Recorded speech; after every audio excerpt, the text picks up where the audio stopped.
والمسلمين والمسلمات الأحياء منهم والأموات أجمعين عامة وإلى جميع أصحاب الخيرات من المؤمنين والمؤمنات اللهم انصر من نصر الدين واحصر منه سبحان ربك رب العزة عما يصفون وسلام على المرسلين والحمد لله رب العالمين. فاتحة.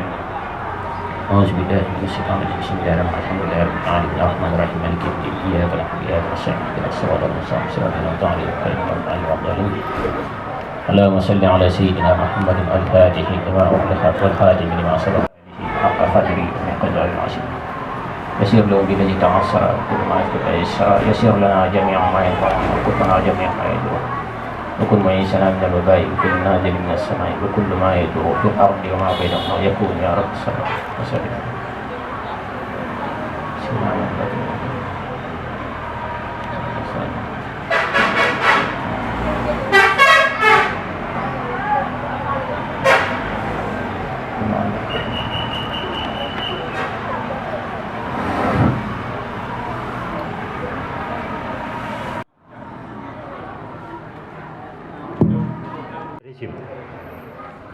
Donc éthique lu am solo la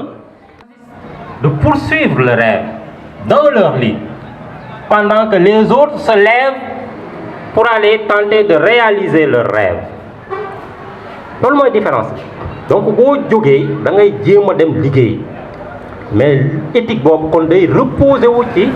le travail te ku jël le Sénégal en toute honnêteté xam ni ñun li ñu manqué mooy le travail on ne travaille pas. Nous, on ne travaille pas. C'est dans tous les secteurs de l'administration. Ba ci enseignement tey ji da ngay soxla papier dem dans l'administration doo fa fekk le gars nga soxla benn extrait de naissance wala certificat de naissance nga dem ñu ne la agent municipal bi génn na. Vous imaginez un extrait tey nga déposé ko di xaar 2 jours casier judiciaire 3 jours. Pendant qu'au Rwanda, à partir de ton portable, tu peux disposer de ton extrait de naissance. Kon nga gis ni ñun mais waajuñu sax dama ko wax benn waaye ne waajuñu par rapport ak tubaab yi mu ne ma non bul wax loolu c'est-à-dire que tubaab yi yoon bi ñu jaar sax ñun jaaruñu noonu tubaab yi dañu jaar ni ñun ñu jaar ne te il a raison parce que en 60 mais Chine ak Sénégal mais Sénégal moo ëppale woon PIB la Chine. Les géants de l'Asie là ni ngay dégg Malaisie Singapour Dubaï Sénégal moo leen devancé woon parce que Sénégal li mu am mooy France dafa jëloon lépp jox ko lépp plateau tubaab yee ko tracé moo tax du am inondation point E zone A zone B c'est le travail des tubaab tey jii am na inondation parce que point E da ngay dem gis ñu yëkkati ay étages ok c'était pas prévu. C'est pas prévu. Inondation comme banlieue. Ainsi de suite, ainsi de suite. Donc nous, on ne travaille pas. Rwanda bi ma évoqué ça. Mais rien qu'en 94, le Rwanda était un cimetière à ciel ouvert. Da nga daan dox gis néew yi parce que génocide dafa amoon. Génocide. Tout utu yeeg tout si di rayante. Mais ci noonu la benn visionnaire ñëw changer complètement la ville le pays ba tey bokk na ci dëkk yi gën a set ci Afrique en tout cas Kigali moo dàq moo gën a set xaw ma ndax moo dàq mais moo gën a set ñun Dakar gay boo fa duggee beneen affaire la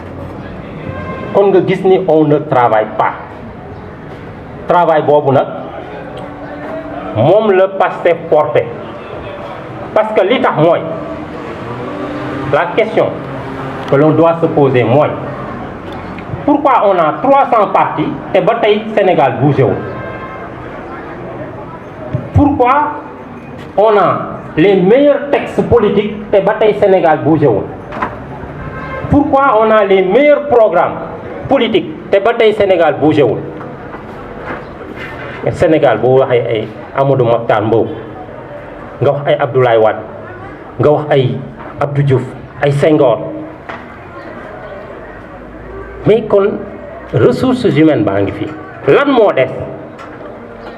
dans les pays limitrophes dañ naan bu ñu soxlaa programme wala projet Sénégal la ñuy ñëw tibbe dellu parce que Sénégal pays boo xamante ne la chaque semaine séminaire am séminaire projet programme waaye loolu taxul ñu développé les meilleurs textes sont là finalement la question mooy kon ñun lan moo ñu manqué te ci loolu ressources yaa ngi gars yi zircon bi la ñuy wax mais man ñi ma nekkal ICS Mboro nee nañu ma zircon bi ce n'est rien par rapport ak leneen li tubaab bi di exploité foofu ci GCO Grande Côte Opération te Wade jaay leen côte bi yëpp ñoo ko moom côte bi yëpp ñoo ko moom donc d'ici peu ñun ñii di ay sénégalais nous risquons d'être des étrangers chez nous. Mbour commencé na ça a commencé les Marocains envahir nañu bon je suis pas raciste hein, mais le développement s'arrime sur le nationalisme loolu képp kuy économiste xam nga ko Turquie envahir nañ ko AIBD boo fa demee da ngay fàtte ni tu es sénégalais autoroute à péage bi Eiffage ba fii ak 50 ans il sera le plus riche au Sénégal ba fii ak 50 ans Eiffage bi autoroute bi moo koy enrichir te ci contrat bi dafa bokk du ñu defar Rufisque gis nga Rufisque bu ñu ko defaroon sénégalais du ñu am sax yitte di jaar ci péage bi mais dans le contrat da cee bokk ñu bàyyi noonu Rufisque pour muy xat pour gars yi di ko jël te li lay won ni les contrats ne sont pas bons du tout Macky Sall avant muy yow dafa promettre woon sénégalais mais bu ñëwee day renégocier l'autoroute à péage bu ñëwee lan la def boycotté inauguration pour montrer qu'il est contre. C'est indigne d'un président. C'est-à-dire qu'un président qui ne peut pas taper sur la table pour redresser les multinationales, pour leur dire que fii ngeen di la preuve Kagame moom bi mu yegsee lan la njëkk a def la langue officielle français lañ doon wax comme ñun et c'est ça qui fait que nous sommes des aliénés man mii tey mënu ma wax sax olof bu normal te dugalu ma ci français c'est ça l'aliénation. C'est ça l'aliénation parce que nit ki boo demee bay làkk-làkkam da ngay comporté wu comme moom da ngay dund comme moom li mu lekk ngay lekk et je rappelle que ceeb bi dañ ko fi dugal sinon on ne mangeait pas le riz une politique française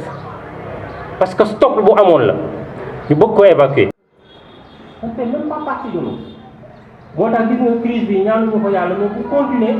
mais impact yu grave lay am fii. tey dañuy un vieux me l'a dit ma ne ko noonu mburu mi foog ñu soppi ko baax. mu ne ma si dina jafe mu ne ma keroog bi grève bi amee damaa jënd biscuit jox ko samay doom pour ñu jàngi xale yi ma gis may jox samay doom biscuit ñu ne pas diw day saraxe alors que man nit ki laay jox samay doom ci seen bopp jàpp ni lii avant propos la quoi xam nga nu ñu koy waxee entrée la maanaam pas bi joxe na biscuit waaye mburu maa ngi ñëw c'est leur degré d'aliénation foofu yi andil fondé mu jàpp ni guddi gi bu ñu ñu koy waxee tey nag tepp teen xaw ma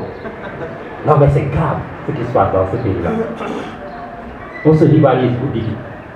diw lu niin laa lekk war mburu mi boo jëndee mburu da ngay wër quartier bi pour wane ni tey mburu laa lekk voilà le problème le mal est profond loolu la projet bi porté moo tax travail bi il faut patriote bu ci nekk intégré ko patriote bu ci nekk ci ñun da nga ko war a intégré le PASTEF c'est pas la jouissance c'est pas le confort. gaawal ce dossier récemment wax nañ ko enseignant le gars qui était au solde là la solde du moins day retarder ce dossier pour nga woo ko ci suuf promettre ko benn 25 000 35 000 pour pas le nommer Diambal Diagne. Et j'ai le droit d'ailleurs de le nommer parce qu'il est foncièrement contre Ousmane Sonko mais kooku lan la def ci réew mi ba mën a am ci littoral bi mais ay hectares bés bu defoon déclaration de patrimoine sénégalais yi bàyyi ko te maison de presse rek la yor du entrepreneur du daal xam nga ñun paradoxe suñu réew yi mooy politiciens yi ak hommes de presse ñoo mais attention homme religieux yi ci lan bokk en baal ma na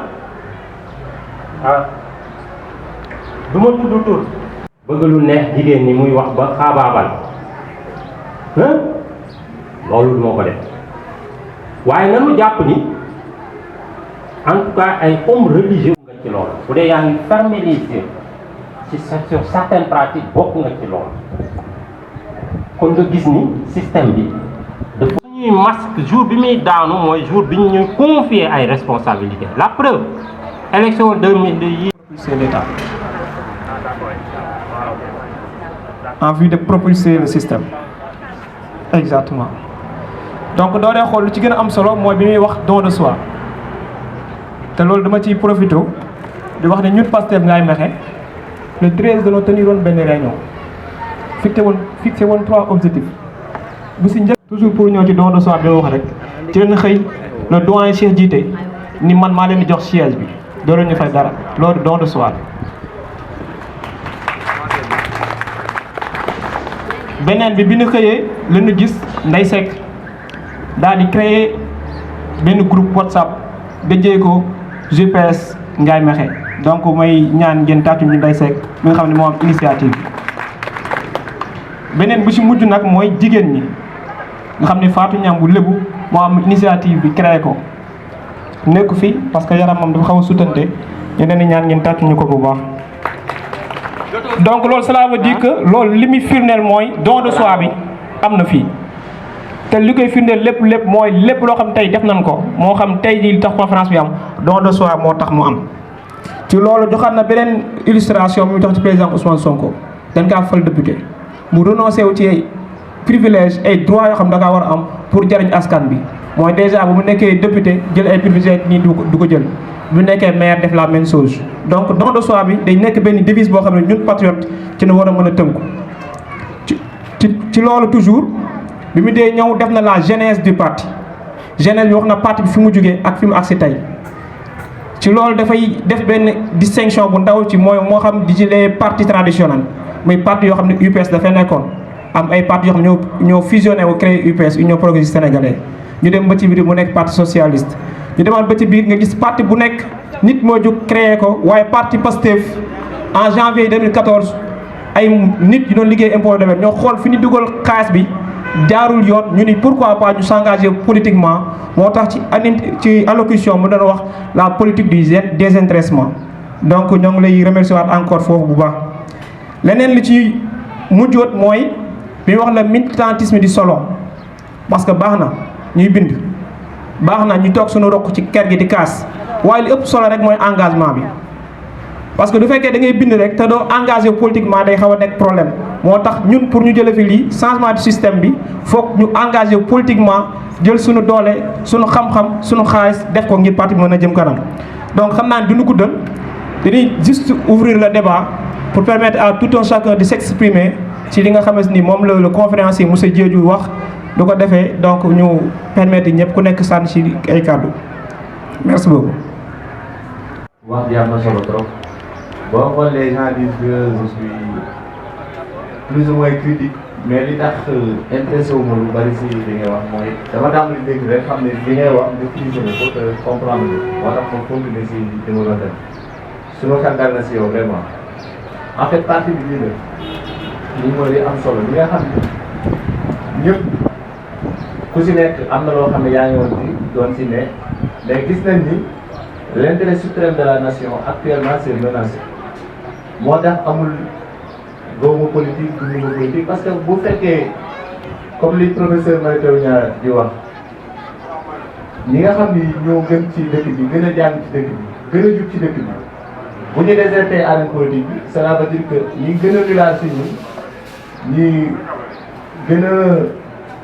manque vertu ci ñun ñoom ñooy ñëw à notre place di gouverner à notre place di décider à notre place de ce fait donc kon du ñu mën a am lenn lu ay résultats yoo xam ni du baax moo tax ñëpp képp koo xam ni maanaam li nga gis xam nga ni jaarul yoon ñi fi nekk seen bopp lañ nekkal te intérêt général bi fois dañ koy dox yi la conscience bi lay interpeller à ce que ñu rejoindre les forces vives de la nation à ce que ñu bâtir un Sénégal nouveau basé sur les vertus et le respect mutuel et la considération de.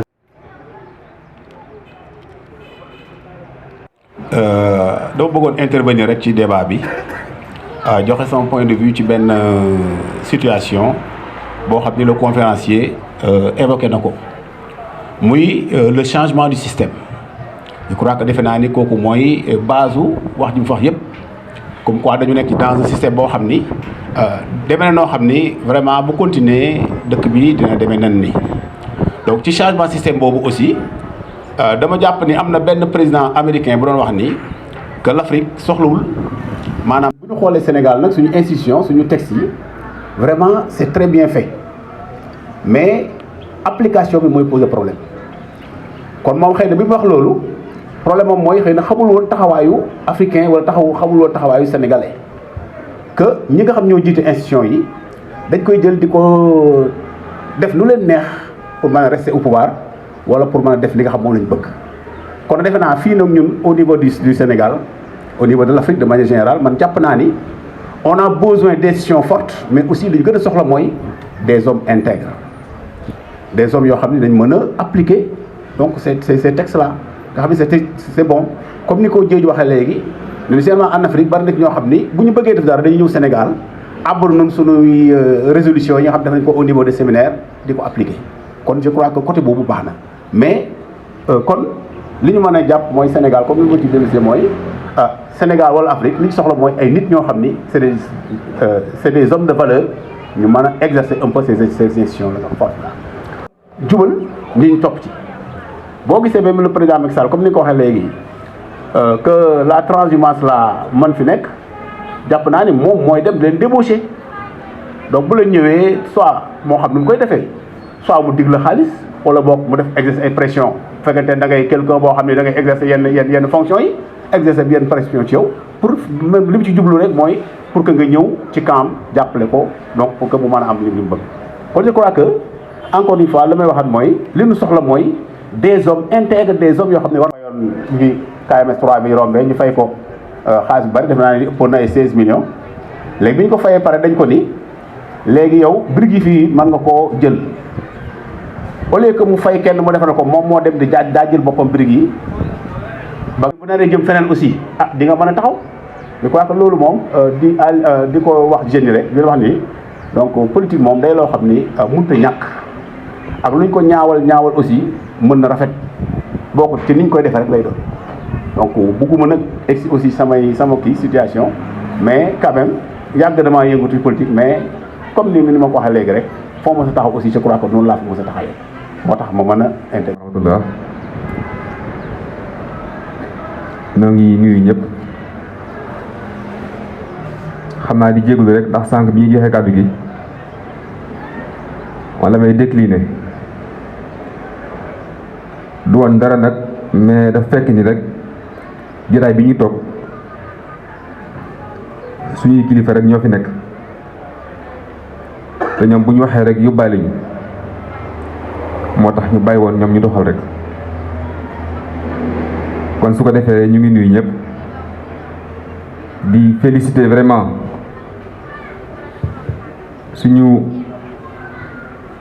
exposant bi sur la pertinence et la clarté de son exposé.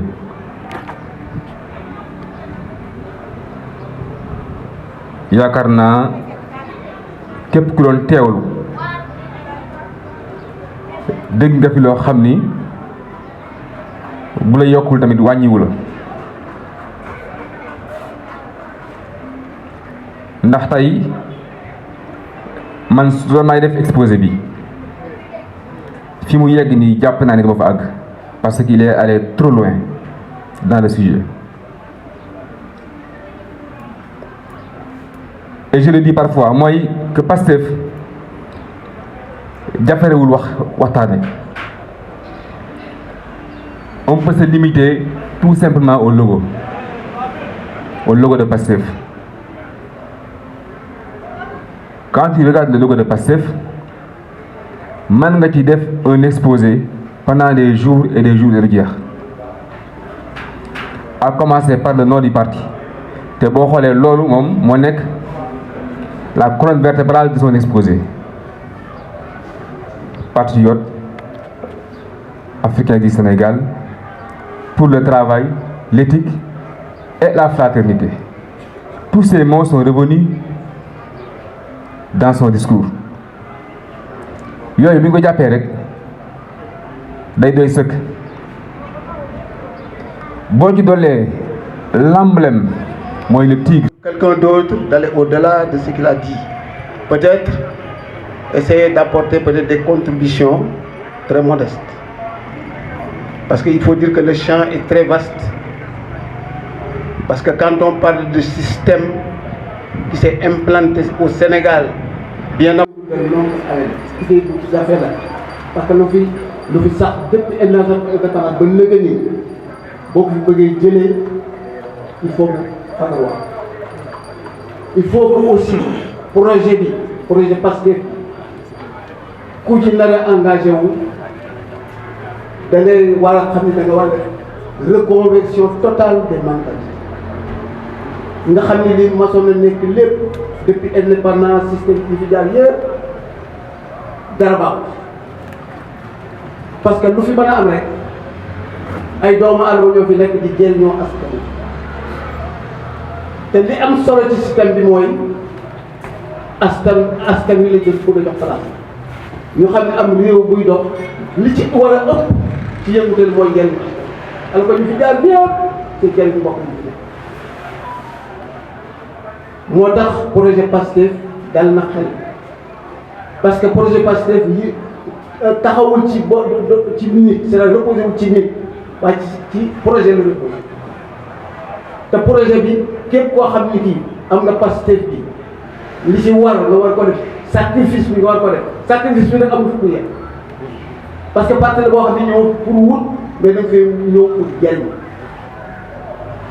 dañ ciy def sa ñàkk ak sa doole ak sa tamit lépp nga ciy def parce que li ci am solo projet bi li ci yaakaar gi nit ñi am yépp ñu atteindre ko projet rek da koy entamer kenn ku nekk di ci def parce que tout le monde sait que les gens de mon âge c'est pas pour des postes nous sommes convaincus par le système ñu engagé wu ci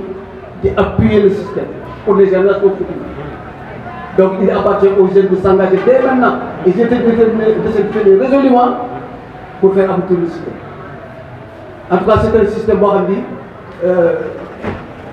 il appartient aux jeunes vraiment de jouer la part belle parce que ça demande des actions concrètes de jour et de nuit à n'importe quel moment et pour cela j'invite ceux qui ne l'ont pas encore fait d'aller se faire inscrire sur le liste électorale ou si peut-être que leur carte électorale était perdue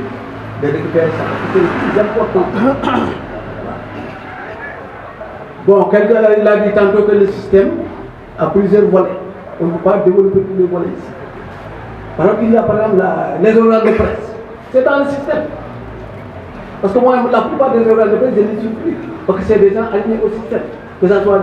la presse écrite, la presse parlée, la presse audiovisuelle. Il y a peu de télévision que je suis. Parce que c'est des gens alignés. Donc tout ça, il faut que les gens fassent attention. Il y a des détournements qui sont faits à travers les réseaux sociaux. On raconte n'importe quoi pour faire quoi, c'est pas pour influencer les gens. Donc il faudra prendre certaines informations mais les analyser profondément pour essayer de faire la différence entre la bonne et la mauvaise. Mais vraiment je ne veux pas allonger parce que le chantier est vaste. Il y a beaucoup de choses à dire. Mais l'essentiel d'elle, que les jeunes s'engagent résolument et se déterminer pour faire aboutir le système. De jour et de nuit. Et au niveau de leur, s'il s'agit des scolaires, au niveau de l'établissement scolaire, qu'ils montrent que nous sommes des gens de Pastef. Et quand on est de Pastef, il y a un comportement que l'on doit adopter. Un comportement exemplaire à tout point de vue. Je vous remercie. leen di nuyu ku nekk ci turam ak santam di nuyu monsieur Diédhiou ci sa allocution bi sa exposé bi je crois que tout a été dit et bien dit. Man nag peut-être ça peut surprendre que les gens me trouvent ici pour dire que Seigne Mbacké fait ici.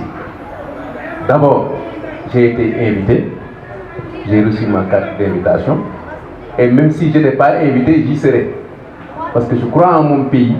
je crois en la démocratie de mon pays, je crois en l'avancement de mon pays. C'est ça la vérité.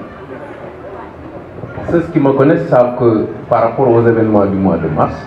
j'ai marché avec vous. Alors que j'étais avec quelqu'un qui était dans le système et qui est toujours dans le système. Mais j'ai pris ma liberté de marcher avec vous à travers les artères de la vie. Je crois que vous tous, vous êtes là, témoins clairs des faits. C'est ma nature, loolu la gëm. Pour wax rek parenthèse bu ndaw man j'appartiens à aucun parti politique au moment où je vous parle. Néanmoins, j'accompagne un homme en qui je crois qu'il pouvait changer les destinées de ce pays. C'est la vérité. Personne ne verra ma carte de parti ou truc comme ça, au monde. Mais accompagner ay nit même, je dirais pas à quelqu'un, accompagner ay nit qui sont dans le système et que si je ne suis pas d'accord, je dis que je ne suis pas d'accord. C'est ma nature. Moi, souvent, même là où je travaille, j'ai des problèmes. Vous voyez, on sait quelque chose, que tout le monde en sait quelque chose. Quand je dis non, je dis non. Pour rejoindre l'idéologie PASTEF, moi j'ai des amis qui sont là-bas, qui se battent. Moi je crois en l'homme Sonko. C'est la vérité. Je ne le dis pas pour un poste. Élève étudiant, président des élèves étudiants du Sénégal, je me suis battu, j'ai fait des prisons ici au Sénégal. Il fallait demander à Djibicham et autres. J'étais dans les mouvements de grève partout dans ce pays. Sur un Strapontin, wala bëgg ay bourse ci jamono yooyu wala bëgg leneen kon dem naa suma yoon dëkk moo tax su may wax ci télé wala wax ci rajo wala wax ci Facebook damay afficher sama profil xanaa peut-être nit ku ma contre saaga wala wax leneen mais loolu bon yàlla sax amul unanimité mais par rapport à Sonko je le respecte. Je lui voue un respect particulier. Pourquoi un respect particulier? Je me souviens du jour où ñu ne sanctionné nañ Sonko dañ koy dàq. Je faisais partie des gens sur Facebook même qui avaient écrit que l'erreur monumentale du président Macky Sall c'est de le mettre dehors. C'était mon intime conviction. Lu tax ma wax loolu nit soo ko génnee te li muy wax nekk dëgg bu subaa yaa ngi koy dooleel. Et l'histoire retiendra aujourd'hui que Sonko fait partie des leaders politiques les plus écoutés, pas au Sénégal mais dans le monde entier. Même s'il est combattu, il est écouté. Et Sénégalais bu nekk war na ko mën jàppale ci li muy wax parce que Sénégalais bu nekk ak âge boo mënti am mën nga ci gis sa bopp. Le pays ne marche pas, on doit mettre le pays sur les rails. Ku ne war na cee mën a jug taxaw xeex. C'est ça la vérité. Soo ko génn taxaw sama oto nii laa ko amee suma kër nii laa ko amee ku ma mës a yoreel 5 francs ku ma mës a jox guerre ku ma mës a jox leneen wax ko et jusqu'à présent les gens tirent sur Sonko pour dire que rek oui Sonko a dit ça un truc comme ça non ça n'intéresse pas les Sénégalais. Ce qui intéresse les Sénégalais c'est le discours de Sonko, c'est le programme de Sonko. Sonko est Sénégalais.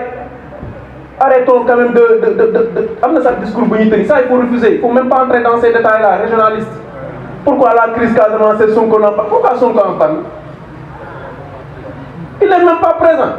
Et bu ci waxee tey ñu ne Sonko li mu wax daal di corroborer indi affaire truc comme ça maintenant dama yàlla baal sax ci ni ma koy waxee tous les politiques tirent sur Sonko.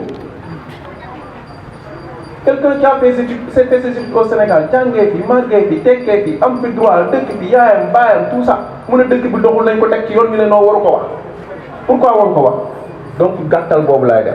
bugguma sori. Deuxième chose, je tire la sonnette d'alarme. Nous allons vers des législatives. Moi, j'ai dit à des gens qui appartiennent à l'APR, quelqu'un m'a appelé tout de suite au téléphone pour me dire législative, tu sais, nous avons rencontre comme ça. J'ai dit, si nous faisons l'erreur de donner une majorité absolue au président Macky Sall, c'est fini pour les Sénégalais à l'Assemblée nationale. Je le dis, je l'assume. Si nous commettons l'erreur de ne pas battre campagne, de ne pas jouer beaucoup de cohabitation, ou nous battons l'Assemblée nationale, je parle pour le département de Tivaouane, c'est fini pour nous. C'est terminé, basta. Parce que ben leader qui may wax fi que ça soit à Ngaye et dans le département de Tivaouane amul ben leader bu fi taxaw xéxal dëkk bi wala mu xéxal département bi wala mu taxaw ci bi mu nekk assemblée nationale xéxal dëkkam fi wala xéxal gox bi amul fi alors que nous avons des problèmes d'emploi dans cette ville. GCO est là, qu'est-ce qu'on en tire? Absolument rien du tout. Les ICS, vous êtes de Mboro, qu'est-ce qu'on en tire? Absolument rien du tout. RSE, qu'est-ce qu'on en tire? Rien du tout. Et aujourd'hui, c'est les mêmes têtes qui en législative passent avec les députés. Nous encore pour parler de parrainage, pour dire allez, parrainer les Séniaï, parrainer les Sénbaï, parrainer les... Nous, on est là, il y a souligné 4 comme je l'ai dit à toi la dernière fois samedi passé, ça a créé un tollé, même Baïga, ministre d'État, pour les citoyens que nous sommes. Absolument rien du tout. Absolument rien du tout. Donc, garde pour voir les législatives d'union. Waxuma damay ñëw Pastef wala tout comme ça parce que quand je devrais venir à Pastef su may ñëw damay ñëw taxaw ñëpp xam ne je suis là mais je soutiens Ousmane Sonko, je vous soutiens à vous les jeunes, je vous soutiens à vous les femmes. Battez-vous, le combat il est là et le combat est toujours. Jërëjëf damay tàggoo nag mais damay dem maa ngi leen di sant leen gërëm bu baax a baax merci beaucoup merci on y sera. Allez excusez-moi merci. waaw dama naan cadre bi du gulet. il ne joue pas en notre faveur quoi dañuy xaw a manipuler opinion bi pour mën a faagaagal Pastef wala le projet Pastef ko moo tax dama def benn post boo xam non bon benn commentaire boo xam ni keroog dañ ma plébiscité lay wax parce que dafa y a une dame là une certaine Binta Diallo je sais pas ma def benn commentaire daal di wax ni ñu tudd daal moom day nuyu ndaw si daal généralement moom mu ni Ousmane Sonko day manipuler jeunes yi parce que généralement pour ñoom parce que jeunes yi la quoi bon ma wax commentaire bi bon pour kii ma daan ni je suis un homme âgé de plus de 50 ans dama nekk ñu ko xam ni dama am plus de 50 ans mais dama am fierté ci Ousmane Sonko ni may manipuler maa ngi koy ñaanal wér gu yaram fonu mais keroog vraiment jour boobu la am ay m yoo xam ni suñu bopp bi waaw moo warul lépp quoi mais moo tax ma ni mag ñi aussi war nañu jóg di yëngatu parce que mag ñi ci lañ bokk du question ni seen yëngu waaw loolu mooy deuxième point. Troisième point bi tamit moom mooy fi may daanelee dañoo woo fan yi ci suñu réunion yi coordonnateur Ousmane Sarr ni dañuy créer parce que affaire bi dañoo bëgg mu dem ba niveau communal parce que bon naroon nañoo def benn réunion woote bu niveau communal mais affaire bi dafa am lu ko gàllankoor ba renvoyé ko ma ne leen kon renvoyé ko sax dafay ñëw à son heure dañuy profité ci journée bi tey pour ñi nga xam ni xamee naa fi quelques enseignants ñoom it ñu war a jóg pour au niveau communal ñu fexe ba ñun d'abord ñu daje xam naa loolu dama koy bàyyi Ousmane Sarr mu indi ci kàddoom ak responsable yi nekk fii ñu xool ba xam lu ñuy wax ci loolu la loolu mooy sama kii maa ngi jaajëfal ñu di leen sant yi gërëm wax def samedi bii sax mais dafa am ay gàllankoor yu ci am mais bëgg nañu taxawal d'abord le MONEP au niveau communal pour ensuite installer le bureau au niveau départemental donc noonu la fa demee donc mooy sa dañ lay ñaax comme ni nga ko waxee rek donc ñu saisir les enseignants man boo nee enseignant ci laa bokk je suis un enseignant donc ñu xool nan la ñuy taxawalee mouvement boobu parce que dafa bokk ci mouvement yi nga xam ni Pastef bokk na ci Pastef muy MONEP muy JPS muy MONCAD muy aussi MOJIP le mouvement jigéenu Pastef donc ce sont des mouvements yoo xam ne am na solo ci parti bi donc bu exister au niveau communal exister au niveau départemental day gën a ñoŋal liggéey donc c'est dans ce cadre là dam naa bu yàgg dara coordonnateur départemental Assane mi ngi nii defe naa mën na ci indi aussi ay éclaircissement donc c'est dans ce cadre là quoi Assane.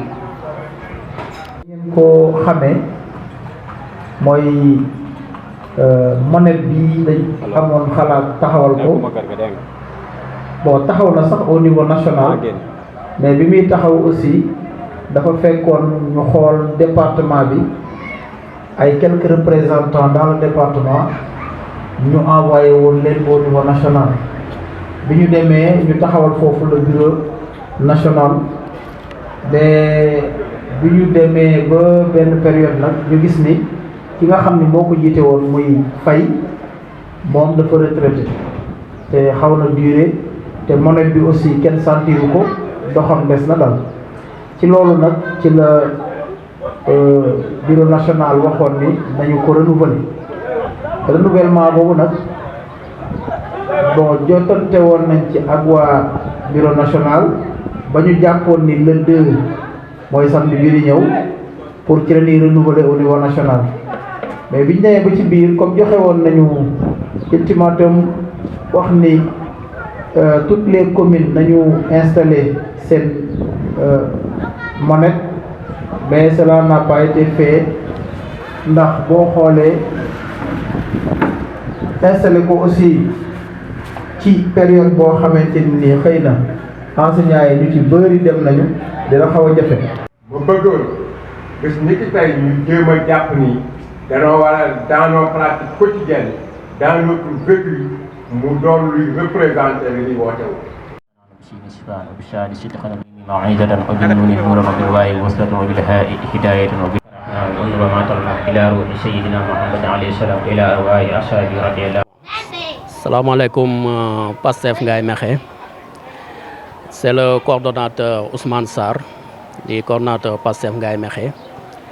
Nous sommes ici donc pour l'inauguration du siège de Pastef Ngaye Mékhé. Mu doon événement bu am solo sur la vie d'un parti.